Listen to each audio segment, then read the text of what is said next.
So we're going to talk to you about Kraft Heinz today.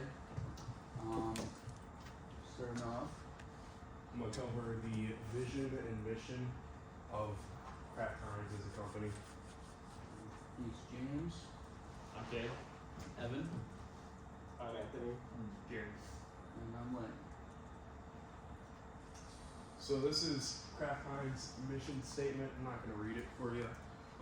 Basically, it's a way to say that they're focused on being a sustainable company and creating innovation in the world of condiments and the food business.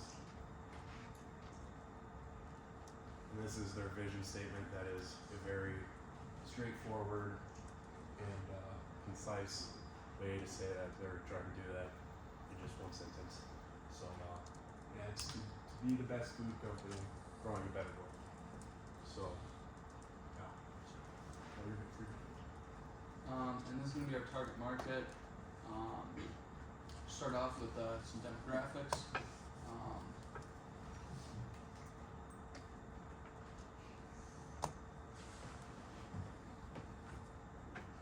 There we go. Starting off with age.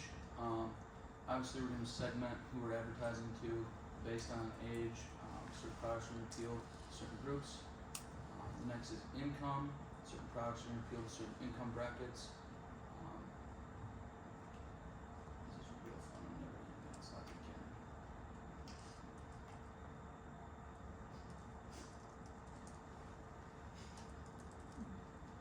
Okay. Next one's going to be geography. Obviously, we're going to differentiate who we're advertising to based on where they live, their tastes, preferences, income. And the majority of our consumers are looking for convenience when they're shopping for our products. So the first demographic is going to be age. Okay. So between 12 and 60 is going to be kind of our main area of advertising. Most of our products fall into between those age groups. Some such as like Jell-O are going to be kind of on either end of that spectrum. Some things like ketchup are going to run the gamut from 12 to 60. And people of the age that have families, that's going to be kind of our moneymaker. Families tend to buy the most food, so they're also going to buy the most condiments and supporting things to go along with that food. One age group is going to be between 12 and 16. They're of the age that they eat food like Lunchables, Jell-O, stuff like that, but they're unable to go and get it themselves. And then between 16 and 30, this is going to be of the age that they're able to go and procure the food themselves. They might have a family or they're thinking about starting one, and they will develop the taste of their children to match their own, probably, which hopefully will mean more market share for us in the future. And then from 30 to 60, certain products are going to fall into this category, such as malt vinegar, things like that, that appeal to an older demographic. As you can see from this distribution of income, the majority of the U.S. population doesn't make a lot of money. So we're going to focus most of our advertising on low-income people because that is also where most of our products fall.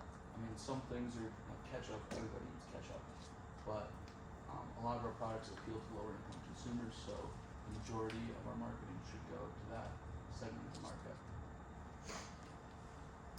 In geography, obviously consumer preference is going to differ by geography as well as income. Somebody in Kansas isn't going to want smoked herring, for instance.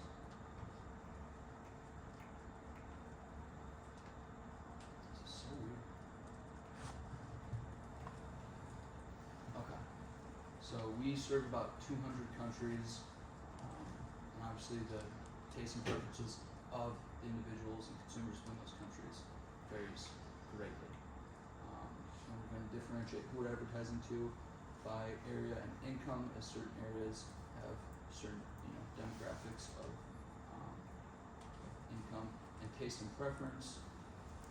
As I said earlier, you're not going to be selling smoked fish in Kansas.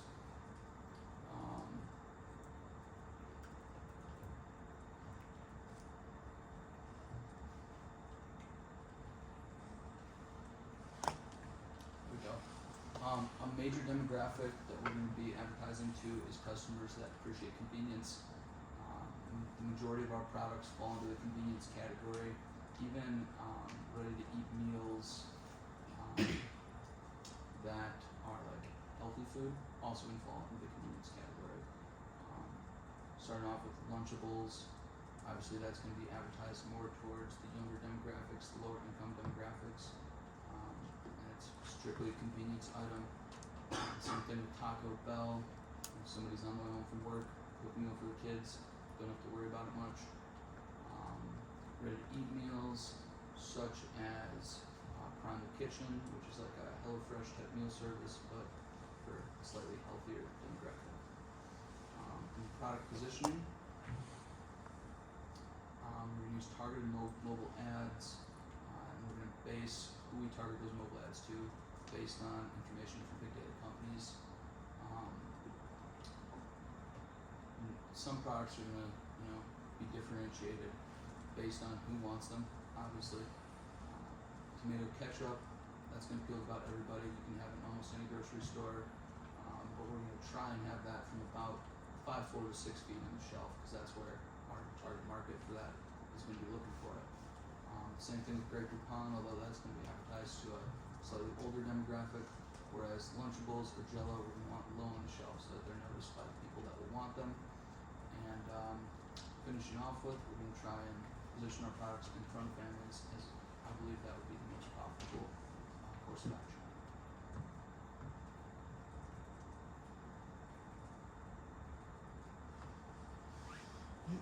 Alright, so quickly going over our 4 P's analysis. 4 P's obviously being your product, your place, your price, and your promotion. And our product that we chose is obviously the most famous. I mean, if you look up how many products Kraft and Heinz owns, what is it, 200 plus? It's insane. Yeah, so we just chose the most common, everybody knows ketchup. And obviously, if you go into any store, grocery store here in Marquette, you're gonna find a bottle of Heinz ketchup. So Meijer, Walmart, Target, Super One Foods. I think the one spot might be Food Co-op. Hey, I've never been there, so I don't know. But promotion, obviously, social media in today's world, you have to promote your product or your business on social media. But they also have commercials and partnerships. I think Pittsburgh Steelers, their stadium is named Heinz Stadium. So big sponsorships like that. And then their price, they have variety for size bottles, but their just single pack 14-ounce bottle is $2.79, and that price is for Target.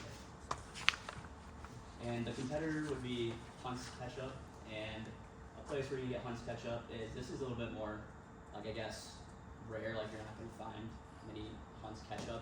I'm sure you guys don't even know what Hunt's Ketchup is, but you're going to find Hunt's Ketchup at Walmart, Target, Meijer, Dollar Tree, kind of the same.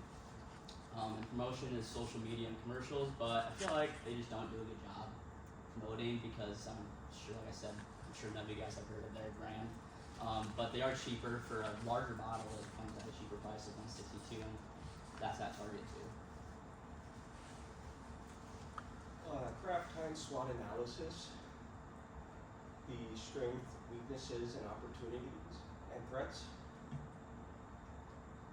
The strengths are their strong market position. They're in 200 countries.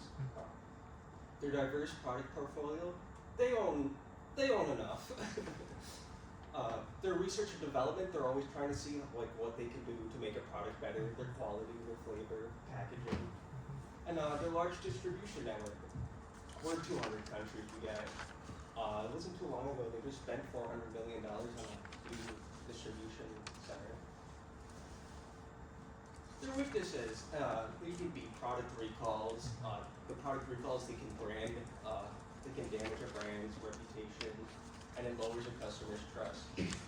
With the singles, the Kraft singles, there was the wrapper was a problem, and then in some products there's traces of metal found. Another weakness is the changing consumer preferences. Consumer preferences are always changing. The taste, the appearance, the quality, what attracts a consumer. And then I believe it was 2016, they ran into some accounting fraud.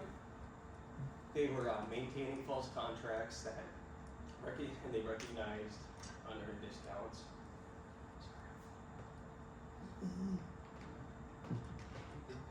They were fined $62 million for these. Opportunities. Expanding into emerging markets. You know, consumer preferences are changing. The healthy and organic foods, and also packaged foods. Consumers want more, easy to access packaged foods, and Kraft and Heinz already make that, so it'd be a great way to get in there and start advertising that more. Another thing they can do is make partnerships. They create new products. They partner with Google, and that allows them to collect data.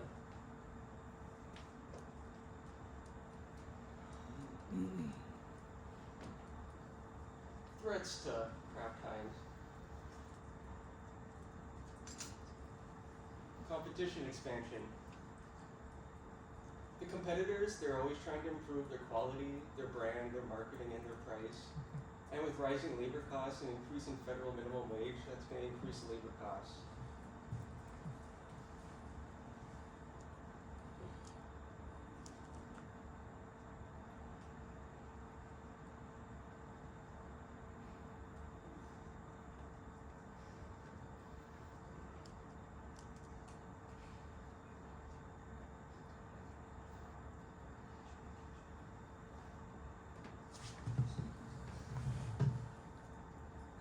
Thank you. Alright, this is the pestle analysis of Kraft Heinz. So, political factors. So, Kraft Heinz is an American company. I believe it started operating back in the 19th century. Also in other countries as well. So with being selling in 200 countries, I believe they a factory in over, I think around 15 to 18, right in that range. They need to be able to follow the country's rules and operations, as well as following the safety food standards.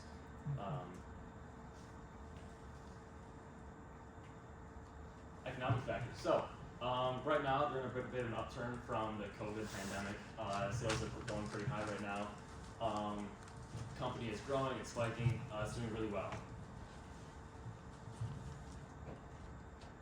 Social factors. So, right now, consumer preferences are changing. Everyone is going to be looking to be on like looking for like more healthy options out there. Kraft Heinz is not really necessarily known for healthy options, but they are changing their market to accommodate for the people. So they're selling in prosperous countries as well. So people who can really buy Kraft Heinz is where their target market is at. And then lastly, they have a very diverse staff. They're very inclusive, and they are very proud of this.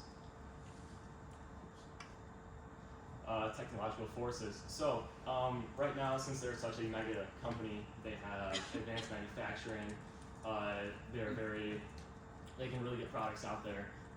Cleaner and safer factories.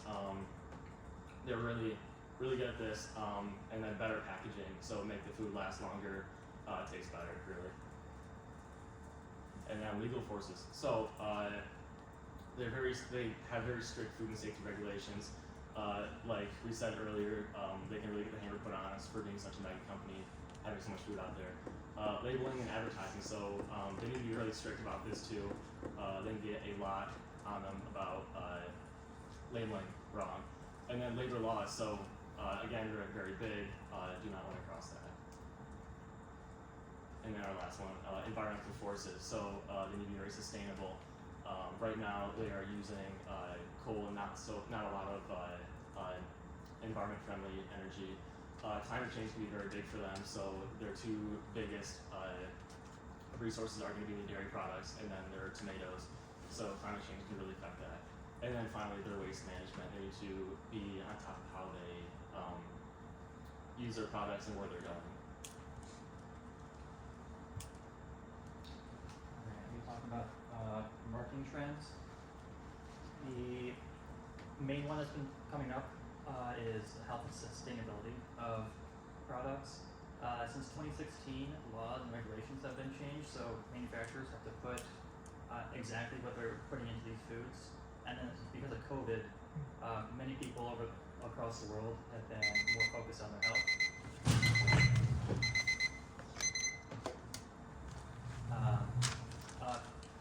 portion of younger generations, millennials particularly, so 75% of millennials are more focused on sustainability, so they want their products that produce less pollution and not be wasteful with their packaging. And then Gen Z is more concerned about where these products are coming from, so what farms and whether or not there's like pesticides or chemicals used with the food that they're eating. And then in an attempt to go along with this, Heinz reduced their sugar in their grease on-brand by over 40%. And keeping on track with that, some new technologies, when they replace the sugar, it actually reduced their sales because customers, turns out, like the taste of all the sugar. And so because of this, Heinz financed the Harvard Research Institute to develop a way to reduce sugar absorption. And they found a way to reduce it by over at least 30%, if not more. And any sugar that is not absorbed is turned into like a fiber that you digest naturally. And there are many other companies doing something similar. And then another technology that's affecting the trends is social media and cooking channels, with at least 56% of all consumers seeing a product for the first time are on platforms like Instagram. And then with social media, it actually inspired a Heinz sauce from TikTok, a collaboration with Absolute Vodka. And then future expectations, worldwide, the sauce and condiment market is expected to grow by approximately $58 billion within the next 5 years. So that's approximately 5.7% each year, and with Heinz being the third largest food company in the world, that's a pretty big portion. This is especially seen in more developing regions like rural India. With that, with a greater desire for convenience, like purchasing like pre-made sauces or condiments opens up a lot of freedom in meal preparation for these people, and that lets them put more time towards something else. And then the online markets have been growing about 7% each year since 2024 and expected to grow until 2027. Just within the US, 56% of consumers consider convenience stores a more viable option for getting their sauces and condiments. And this has prompted manufacturers to change their packaging already, with Heinz changing their mayonnaise